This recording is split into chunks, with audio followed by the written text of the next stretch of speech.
badly by that time, and we're very grateful for that water we got up there. And I believe also the ham sandwich. I had a ham sandwich for us. I'm going to turn it over to back to Royal, and he has the pictures of the upper part of the climb. So, Royal Robbins.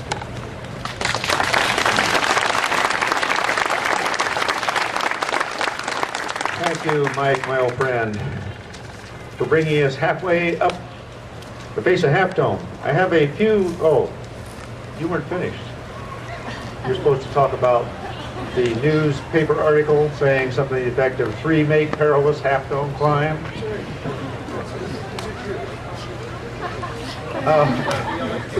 That's the LA Times. Okay, that's a LA Times article that appeared, and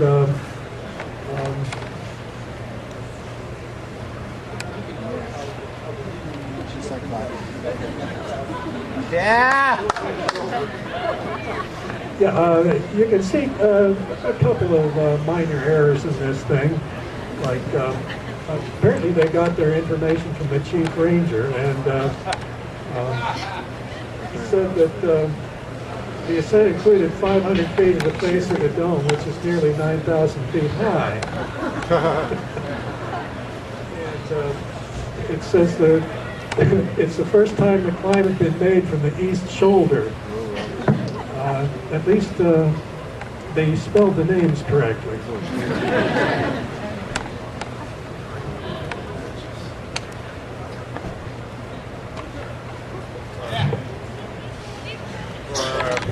Okay, time for the next slide. By the way, we've been mentioning Warren Harding here. Harding was a guy who took a different approach from myself in particular, from ourselves in general. But he was always a good friend, and it's too bad he isn't here to be part of this, because he was a good friend back then, and he was a good friend right to the end. He's no longer with us, unfortunately. But one of the things that I think that our Half Dome climb was so memorable for was the fact that we got there first. We beat Harding to it, and it caused him to climb El Capitan. Back on the first ascent, as my friend Mike was saying, we got halfway up. We finished the traverse and went up the chimneys to something called Sandy Ledge, which is above Site Flake. And then we were faced with, what do you do now? Well, we didn't know for sure, but we just followed the lines of least resistance, and they kind of led us up these zigzags here toward the big overhang at the top called the visor. Next slide, please.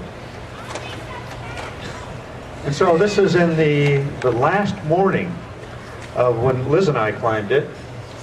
That's why we have these pictures, because she became the first woman to climb it in 1967, 10 years after the first ascent.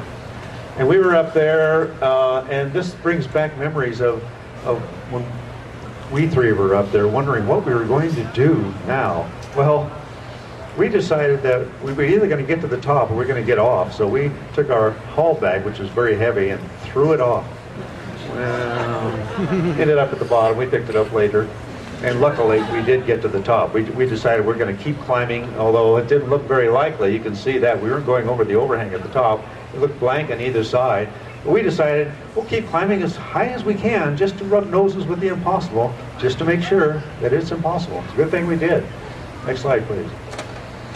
Because up there, 150 feet below the top, we found this ledge which led off to the left and got us around the summit overhangs and made the climb possible. There's Liz sitting on it on our ascent. This, 10 years later, we called that ledge, of course, Thank God Ledge, because that's the way we felt when we got there. Next slide, please. Looking down from the top, that is in that visor, that big overhang at the top, it's called the visor. You can see Thank God Ledge, which runs along here. It's not a walk across. It's a very thrilling traverse, and you don't want to come off of there, but you could. It'd be a big swing for the first or second person 1,800 feet above the deck, so you want to hang on. And you get across, let's see, yeah, there's a climber there. You make your way up a chimney and so to the top, and eventually you arrive on top. which Liz and I did. Next slide, please. We started an outdoor clothing company after this, and you can see why. After we took a look at this picture, we thought maybe we had better get in the outdoor clothing business. The boots are great, though. You bet. Next slide, please, if there is one. Oh yes. Well, Half Dome meant a lot to us. It was a big step for us to go from things like the north face of Sentinel Rock, which is right up behind us here, and stares every climber in Camp 4 in the face every day. It's a big attraction. It was a big step to go from there to the face of Half Dome, which is dead vertical, 2,000 feet. It's a very scary place. And, people wonder, were you scared? Yeah, we were scared, but we were hungry. We were very, very hungry. We wanted it. And finally, most important, we trusted each other. We wouldn't have gone up there if we hadn't. I knew that I was no matter what happened, I was in good hands, and both of my friends, I'm sure, felt the same way. And so we went up and we did it. We got to the top, and that's the story of the northwest face of Half Dome. Now, since then,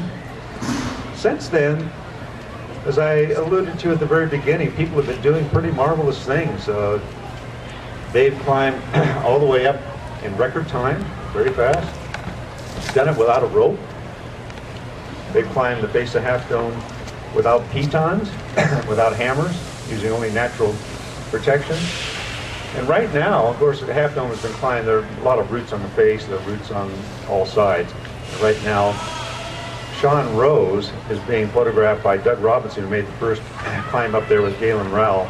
In an article that was written about it in the National Geographic, the climb that they did, where they climbed the face of Half Dome without using pitons as we use them, but used just natural protection, which you could slot in the cracks and wouldn't damage the rock. An outstanding contribution to the folklore of climbing in their day. And right now, I have Doug Robinson may be in the audience with Sean. Sean, I'm not sure. He is? Okay, great. Right, Doug. They are working on the backside, putting up a new route, all free, which is pretty marvelous stuff. So this is going on all the time now. And we are just willing, happy, stoked bystanders, eager to see what's going on next. So congratulations to all of you who are doing it now. Thank you.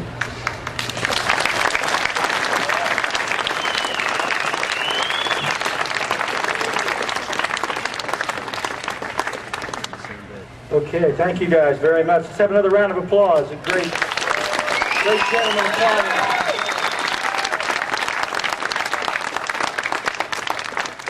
Okay, I have a few questions that the audience members have sort of contributed here. If you want to ask the men some questions, tomorrow morning they'll be over in Camp 4 at the 8:30 coffee call by the Columbia Boulder. And if you want to talk to them in person, tonight's going to be rather difficult, so show up tomorrow morning over at Camp 4, and the men will be over there then with their families. I wanted to ask a couple questions that people were interested in. First was, and any one of the guys can answer it if they like, looking back now, how did the climb of the Great Route affect your lives?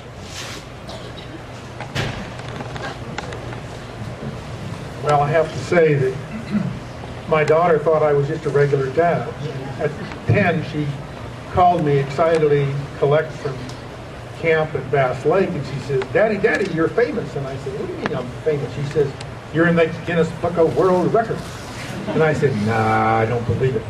So when she came home, she pulled out of her backpack the Guinness Book of World Records, and of course, it wasn't Jerry Gallwas that was in the Guinness Book of World Records.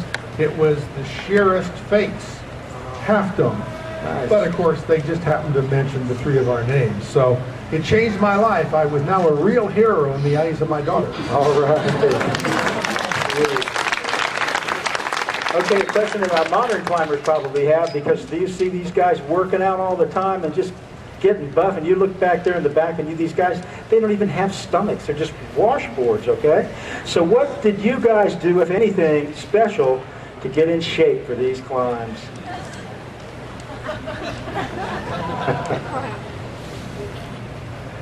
Back then, we were all weekend climbers and students and so forth. So really, to get in shape, we climbed every weekend. All right. But I think we have to add something to that. In 1957, we really hadn't climbed it all together, and it's